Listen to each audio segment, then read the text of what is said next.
সোমবার ও মঙ্গলবারের জন্য নতুন কর্মসূচি ঘোষণা করেছে বৈষম্য বিরোধী ছাত্র আন্দোলন। রোববার আন্দোলনের সমন্বয়ক নাহিদ ইসলামের প্রেরিত এক বার্তায় এমনটা জানানো হয়। বৈষম্য বিরোধী ছাত্র আন্দোলনের ঘোষণা অনুযায়ী সোমবার সারা দেশে নিহতদের স্মরণে নিহত হওয়ার স্থানসমূহে শহীদ স্মৃতিফলক উন্মোচন করবে আন্দোলনকারীরা। এদিন রাজধানীর শাহবাগে সকাল 11টায় শ্রমিক সমাবেশ ও বিকেল 5টায় শহীদ মিনারে নারী সমাবেশ অনুষ্ঠিত হবে। এছাড়াও সারা দেশে একযোগে বিক্ষোভ ও গণ অবস্থান কর্মসূচি পালন করবে বৈষম্য বিরোধী ছাত্র আন্দোলন। পরদিন মঙ্গলবার লং মার্চ টু ঢাকা কর্মসূচি পালন করবে আন্দোলনকারীরা।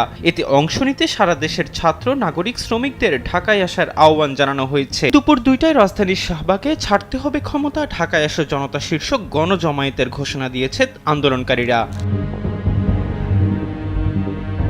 গণমাধ্যমে পাঠানো বিবৃতিতে সকল এলাকায়, পাড়ায়, গ্রামে, উপজেলায়, জেলায় ছাত্রদের নেতৃত্বে সংগ্রাম কমিটি গঠন করার আহ্বানও জানান সমন্বয়ক নাহিদ ইসলাম। এ সময় আন্দোলনকারীদের পক্ষ থেকে বলা হয়, যদি ইন্টারনেট ক্র্যাকডাউন হয়, সমন্বয়কদের গুম, গ্রেফতার ও খুনও করা হয়, যদি ঘোষণা করার কেউ নাও থাকে, এক দফা দাবিতে সরকার পতন না হওয়া পর্যন্ত সবাইকে রাজপথ দখলে রাখতে হবে এবং শান্তিপূর্ণভাবে অসহযোগ আন্দোলন অব্যাহত রাখতে হবে।